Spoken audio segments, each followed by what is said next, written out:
Leslie, I think one of the first things I'd like to talk about is one of the first conversations we had about this show.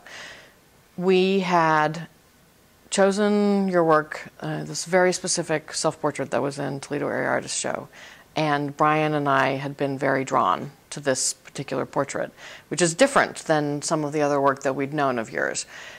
What actually made you go in that direction in that work? I mean, it was a drawing, not a painting. We know you mostly from the paintings and the commissioned portraits. What was the impetus for that work?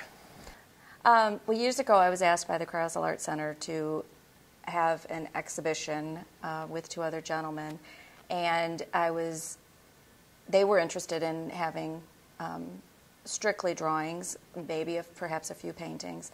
My degree is actually in drawing. I hold a Master of Fine Arts degree in drawing, so drawing has always been my first love. I always return to drawing.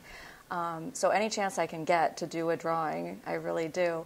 And I love the feel of charcoal. I love the feel of the black and white medium. And so I thought to do a self-portrait, which I try to complete every so often, it was appropriate to do a drawing that was based on an experience that I had a bit earlier, and that was a little TIA, or a little mini stroke. Mm-hmm.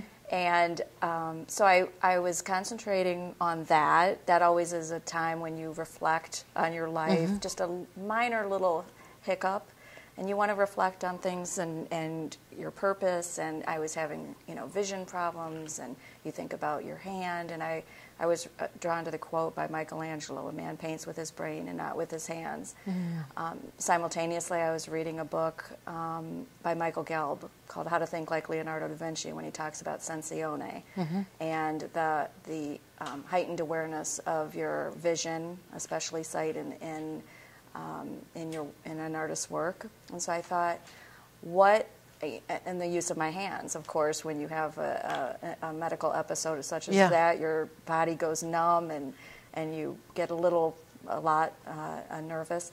And so I started thinking, well, what would be, if I were to lose the use of mm-hmm. any or all of those senses, how would that affect me? And which would be the worst, which would be the least worst, that kind of thing.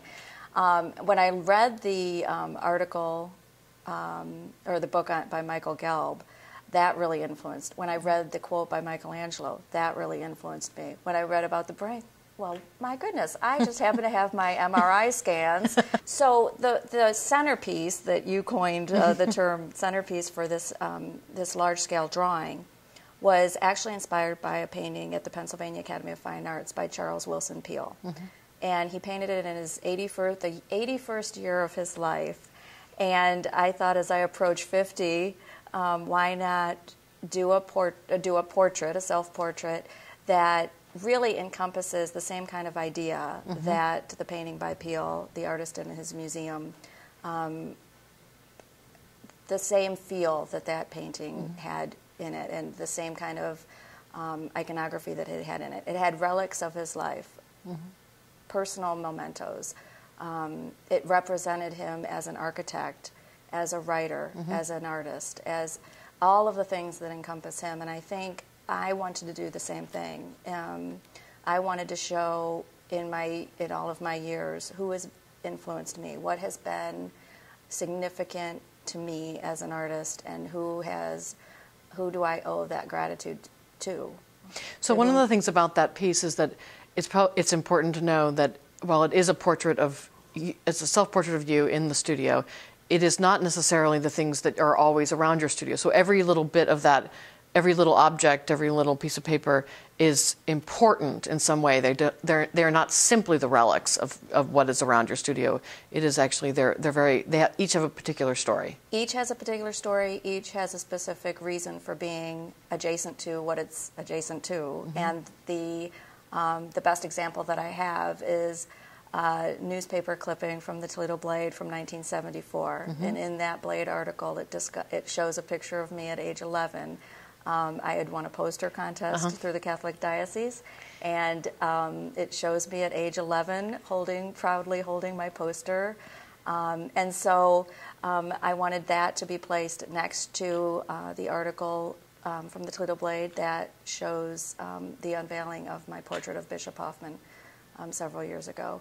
And so I think those, it incorporates, you know, a little newsletter from my high school, Macaulay High School, and it represents my Catholic education that also talks about the bishop. So, you know, next to a mural that I painted at St. John's High School. So it has kind of that theme that's wrapped around that. So I like to tell little stories.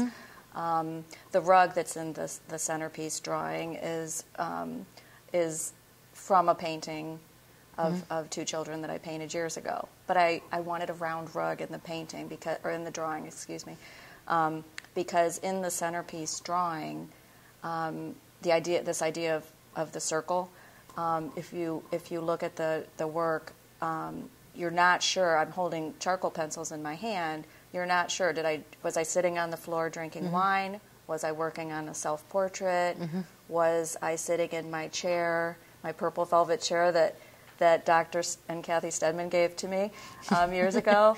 Of course, even the purple chair has significance because Kathy Stedman gave it to me. And it's open to the page of my TMA sketchbook of the Madonna and Child. Beneath it is a study that I did when the Michelangelo show was here years ago, and I was able to go into the museum and copy the Michelangelo's Madonna and Child from life. And so that was important to me to kind of unite those two works within the centerpiece. So do you want to point out anything else in particular about any of the works that you would like to make sure that we remember or think about? Well, I think in light of the wonderful timing of this exhibition, I would love to point out the Manet, or the catalog. The catalog for the Manet exhibition by Marianne Stevens from the Royal Academy of the Arts. And I think that's very important. The whole the tie-in between the catalog for the Manet show, adjacent to the TAA catalog that has my self-portrait in, is important. I also want to point out the book that's open, and if anyone is familiar with Vincent Desiderio, Vincent was my teacher at the New York Academy of Art in 1992, and he told me that 20 years ago, exactly 20 years ago, this year, Vincent told me that an artist paints for museums, not for people. And I never quite understood the meaning of that or the symbolism behind of that until now, but I think he's right. So I wanted to have a tribute to Vincent in the piece. In fact, there are several of my teachers represented: Vincent Desiderio, Xavier de Calate, Edward Schmidt, Diana Addy, Peter Aloyan, of course, who will be thrilled that his portrait. There's a little photograph. Excuse me, a little photograph of him, because Peter Aloyan always said that black and white is sophisticated, color is bourgeois.